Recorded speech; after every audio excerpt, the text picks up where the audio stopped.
今天我们来聊聊手机系统更新这件事。为什么智慧型手机总是隔三差五跳出有新的系统更新可用的提示？这背后到底在搞什么鬼？很多人面对更新通知时，不是充满疑惑，就是觉得厌烦。有些人干脆长期无视更新提示，结果手机莫名其妙变得卡卡的，甚至发烫严重，却还搞不清原因。如果你也不明白其中道理，就赶快看下去吧。想象一下，在功能型手机的年代，也就是智慧型手机出现之前，那时候我们用的手机系统其实很少有更新这回事。一只老旧的折叠手机，从买来用到报废，几乎从未见过系统更新的通知。为什么？因为早期的手机功能单纯，软体写死在手机里，除非出了重大问题，不然厂商不会随便改动系统。然而，进入智慧型手机时代后，一切都变了样。2007年，苹果推出第一代 iPhone， 隔年 Android 系统也诞生。人们开始习惯在手机上安装各种 App， 连上网路，处理繁杂任务。智慧手机其实就是一台缩小的电脑，作业系统如 iOS、Android 非常复杂，牵涉的功能成千上万。当功能变多，程式码变复杂，出现 bug、漏洞或错误的几率就大增。于是，手机系统需要不断更新来修补漏洞，改善体验。一开始大家还不习惯手机要常常升级，但如今动不动就跳出的更新提醒，已经成了使用智慧手机的日常。手机系统更新频繁，其实有多种原因和目的。第一，修复漏洞与错误。任何软体在推出时都可能藏着未发现的问题。我们新买的手机内建的系统难免有一些 bug， 厂商不可能把产品无限期测试到完美再上市。特别是现在手机上市周期很短，新机型不断推陈出新，所以他们采取边发售边改进的策略。一旦用户使用中回报了问题，或工程师发现了漏洞，就会透过后续的系统更新来修补。例如相机当机、界面卡顿等问题，常在上市后几周内透过更新解决。所以改善稳定性是系统更新最初也是最重要的用意之一。这就好比你刚买的新车开上路，难免出点小毛病，原厂随后召回免费维修。手机更新就是在做类似的事，把已知的系统毛病解决掉，让手机跑得更顺畅。第二，带来新功能与优化体验。除了修 bug， 每隔一段时间，手机系统更新还会引入新功能，有时是小改进，例如新增一两项便利的设定，或是更新表情符号；有时则是重大改版，比如界面大翻新或增加全新功能，像是黑暗模式、手势操作等等。厂商喜欢透过更新来优化使用体验，因为这可以提高用户黏着度，让手机越用越好用。对用户来说，则有种手机升级的感觉，好像免费多拿到一些新东西。例如，苹果每年推出新版 iOS， 都会强调提升相机效果、电池寿命或系统顺畅度。Android 手机也常在更新后增强 AI 拍照、美颜等功能。这些功能更新在理想状态下，让使用者享受到更丰富的功能和更佳的体验。第三，也是现代最关键的安全性更新。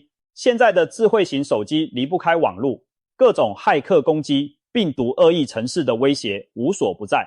一旦发现安全漏洞，如果不赶快修补，您的手机可能就暴露在风险中。举个例子，2015年 Android 系统曾爆出一个重大漏洞，许多人称之为某个音讯模组的致命缺陷，全球上亿只手机受到影响。如果手机没有更新安全补丁，光是收到一则特殊简讯或开启影片档案，骇客就能远端取得手机的控制权。吓人吧？所幸 Google 很快发布修补程式，各品牌也紧急推送更新，才没让灾情扩大。还有2021年曝光的间谍软体事件，攻击者利用 iPhone 的 iMessage 漏洞植入恶意程式。苹果在事情曝光后，火速发布了 iOS 安全更新，才补上这个漏洞。从这些例子可以看出，保持软体更新就像帮手机打疫苗一样重要。厂商频繁地提醒你更新，往往是因为近期发现的安全问题，他们必须尽快修补，保护用户的资料和隐私不被骇客入侵。综合以上几点，我们可以理解，手机常常提示系统更新，绝大多数情况下是出于善意，要么是帮你把手机毛病治一治，要么是带给你新功能更好的体验，或者是帮你补上安全漏洞，避免灾祸临头。听起来更新都是好事，那为什么有些人宁可关掉更新提示，甚至说不要上当呢？这就要谈谈系统更新可能带来的问题了。虽然系统更新的初衷是好的，但许多老手机用户都有这样的感受，我的手机升级新系统后反而变慢变卡，电池还更耗电了，这到底是怎么回事？难道厂商在暗中搞鬼，借由更新来偷偷降低旧手机的性能，逼你换新机吗？关于这点，我们需要一分为二来看。首先，软硬体不匹配是一个客观现象。当手机刚出厂时，里面的硬体配置、处理器、记忆体等，在当时来说是足够跑原本系统的。但是系统更新会让软体一点一点增加体重，加入的新功能、新特效，往往需要更多算力和资源。可是你的手机硬体还是停留在原地，2年过去，依旧是当年的处理器和 RAM 容量，它可不会自己变强。随着软体越升级越庞大，就会出现硬体载荷不足的情况。简单说，就是手机更新后吃不消，这在老型号手机上特别明显。很多人发现用了1-2年的手机，升级大版本系统后，开始出现耗电增加、反应迟钝、机身发热等问题。那是因为大型升级包往往带来较大的改变和新功能，硬体如果跟不上，就会勉强运转，导致性能下降或功耗上升。举个知名例子，2017年底，苹果被爆出在 iOS 的更新中偷偷限制了老款 iPhone， 如 iPhone 6秒的处理器速度。当时许多用户感觉更新后手机变慢，最后苹果承认确有此事，但他们解释说这是为了防止老电池供电不足导致手机突然关机，不得已才透过软体降频来保护手机稳定运作。消息一出，消费者一片哗然，原来我的手机卡顿竟是官方蓄意为之。尽管苹果强调此举不是让你换新机的阴谋，而是一种折中保护措施，后来也提供了低价换电池服务和让用户自行选择性能模式，但这件事还是严重损害了用户的信任。从此，厂商透过更新让旧手机变慢，这种阴谋论更是深入人心。很多人一看到更新提示，就怀疑背后是不是有陷阱。那么，厂商真的会故意搞负优化，迫使用户升级新手机吗？老实说，这种计划性太旧的心态虽无明文证据，但不能说完全不存在商业考量。一方面，新系统确实有客观的性能压力，越新的软体通常越吃硬体资源，这不是厂商存心害你，而是科技演进的副作用。例如，新的相机演算法让照片更漂亮，可计算复杂度增加，旧处理器算起来就更吃力，又或者新的 UI 特效更华丽，但旧显卡渲染起来就可能掉帧。但另一方面，我们也看到某些厂商在优化旧机上缺乏动力，甚至加上一些不必要的捆绑。比如，有的安卓品牌系统更新时塞进更多预装推广 App， 占用额外资源，或者更新强推你无感的新服务，反而增加了负担。这些做法让用户觉得更新不像是纯粹为了用户体验，还带点促销或逼换机的意味。幸运的是，近年来厂商也感受到用户对更新变慢的反感，开始有所改进。苹果在稍后的 iOS 版本中就专注性能提升，比如某一代更新特别强调让旧款机型运行更流畅，算是对之前风波的补救。其他品牌如 Samsung、Google 等也投入资源，在新系统中提升效率，希望即使老机型升级也不至于变成砖头。一些厂商，尤其强调长期更新资源的品牌，还宣称他们的更新不仅不让手机变慢，反而会透过更好的调教让用过1-2年的手机恢复青春。例如，有些 Android 手机更新后加入了记忆体回收优化、储存碎片整理的新技术，试图延缓手机老化变卡的问题。了解到这里，我们来做一个有趣的假设，如果你长期不更新手机系统，会怎样？会不会反而一劳永逸，手机永远维持在稳定状态，不受新系统拖累？表面看，也许短期内不更新，你的手机性能保持原样，不会突然变慢。但从长期和安全角度看，不更新可能带来更多可怕的麻烦。首先，正如前面所说，安全隐患会随时间累积。如果不打补丁，手机就像一座有多处破洞的堡垒，随着新漏洞被发现，而你却从未修补，总有一天会被有心人攻破。现实中确实发生过许多因没更新导致中招的案例，例如某些人长期停留在好几年前的旧版本 Android 不愿意升级，结果手机被木马病毒感染，变成骇客的肉鸡。这些恶意程式往往会在背景偷偷运作，比如疯狂挖掘加密货币，利用你的 CPU、GPU 算力去帮骇客赚钱，或者不断弹出广告偷跑流量。受害者常常只觉得手机发热严重，电池耗电飞快，卡到不行，却不知道原来是中了病毒。在未更新的系统下，恶意软体可以长驱直入地执行他们的邪恶任务，因为那些漏洞敞开着门。如果当初及时更新了系统补丁，也许早就封堵了病毒入侵的路，手机自然不会陷入如此境地。第二，应用程式的进化也会让不更新系统的手机逐渐吃不消。手机上的 App 几乎每天都有更新，功能越加越多，对系统要求也越来越高。如果你一直停留在旧系统，可能一开始运行还算流畅，但1年2年后，新版 A 可能不再相容旧系统，或者即使能跑也卡得要命。举个例子，你的手机系统假如还停留在3年前的版本，许多热门 App 在新版中调用了更新的系统函式或界面，导致旧系统跑起来效率低下。甚至有些 App 直接要求系统版本达到某级以上才允许安装，结果就是不更新系统，你的手机生态会逐渐落伍，体验变差。例如网页浏览器不更新，新的网页技术无法支援，地图导航不更新，可能定位不准或漏掉新道路资讯，社交软体版本太低，某天突然就不能登录，这些都可能发生。总之，现代软硬体环境是整体一起演化的，长期停留在原地的装置会与周遭环境格格不入。第三，厂商在出货时已经预设自动更新功能，如果你不想更新，往往需要手动去关闭它。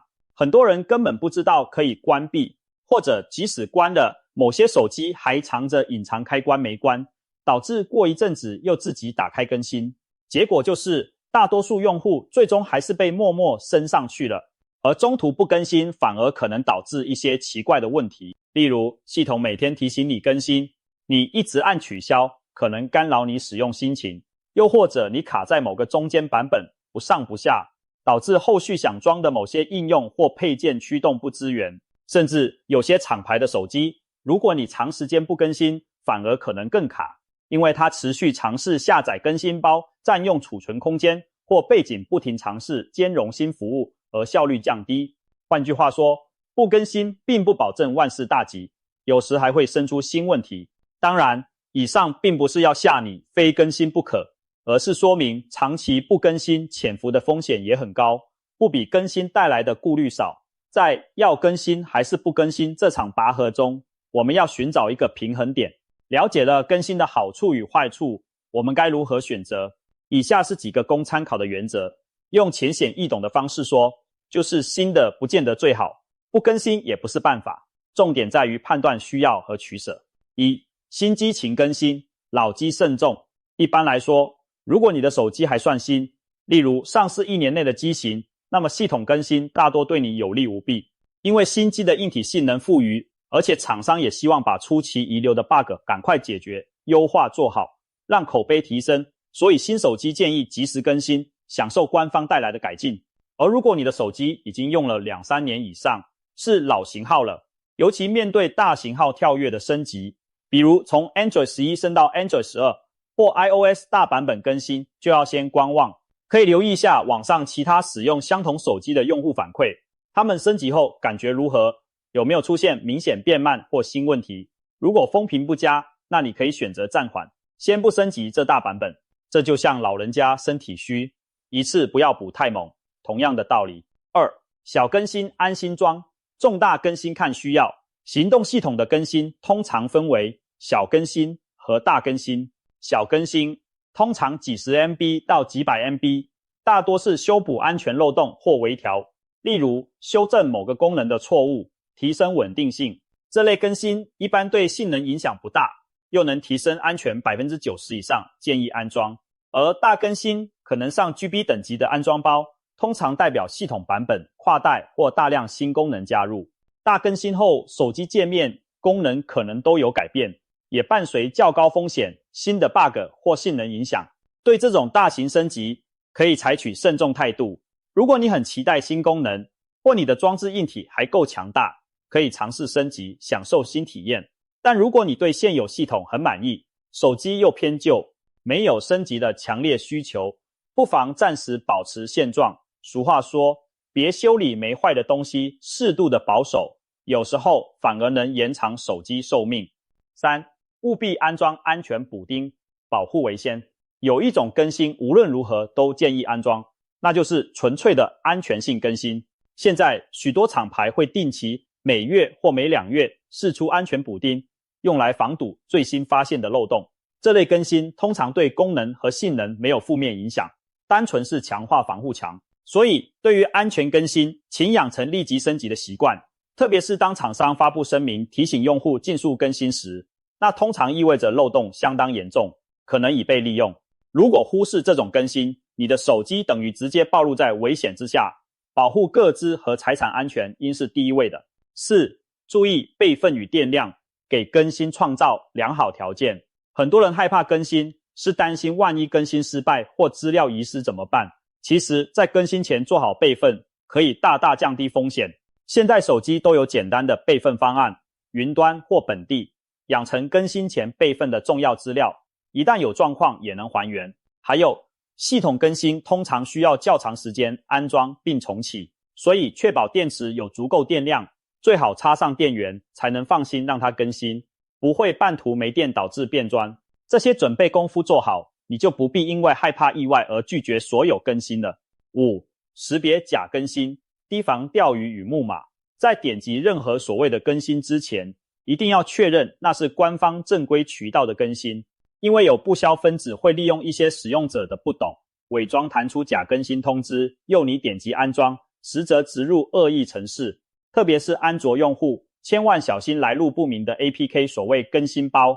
例如，有些网页广告跳出，您的手机需要优化，立即点击下载更新，这几乎可以肯定是陷阱。真正的系统更新通常只会透过手机内建的系统更新功能或官方应用商店发布，不会叫你去别的网站下载奇怪的档案。所以一定要有警觉，别被假更新骗了，不然不但没升级，反而可能让手机中毒。简而言之，手机频繁提醒系统更新，背后折射出智慧手机时代软体不断进化的现实。更新本身不是阴谋，而是科技产品生命周期的一部分。我们既不能天真的认为更新永远只有好处，也不用过度恐惧，认为每次更新都是陷阱。关键在于了解原理，审慎选择。想象手机系统更新是一次又一次给手机打的强心针，年轻力壮的时候适时打针更新，可以强健体魄，防范疾病，但年纪大了，身体虚弱，再强的补药也可能成负担，所以要挑必要的打。而完全不打针的自然派，短期或许相安无事，长期看来则危机四伏。一部手机要用得久，更新和不更新都要拿捏，重要的补丁不能缺席，大补完则量力而为。最后提醒大家，不管你选择怎样的更新策略，都别忘了养成良好的使用习惯，定期备份资料，定期检查手机状况，留意官方发布的讯息。当更新提示再次出现时，花点时间看看更新内容说明，官方通常会提供版本更新的重点，结合你目前的需求和手机状态，再决定按下现在更新或稍后再说。懂得背后原理后，你就不会再对那一句句系统更新可用感到茫然或厌烦，反而能从容应对。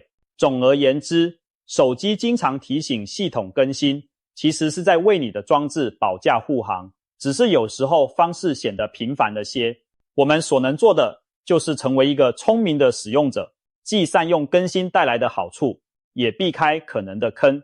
如此一来，你的手机才能在性能、功能和安全性上都保持在最佳状态，陪你更长久的顺畅同行。现在你在看到手机蹦出更新通知时，就不会一头雾水地问到底在搞什么了。取而代之，你明白那背后可能是一场软体工程师和漏洞黑客的拉锯战，是硬体岁月与新功能需求的角力。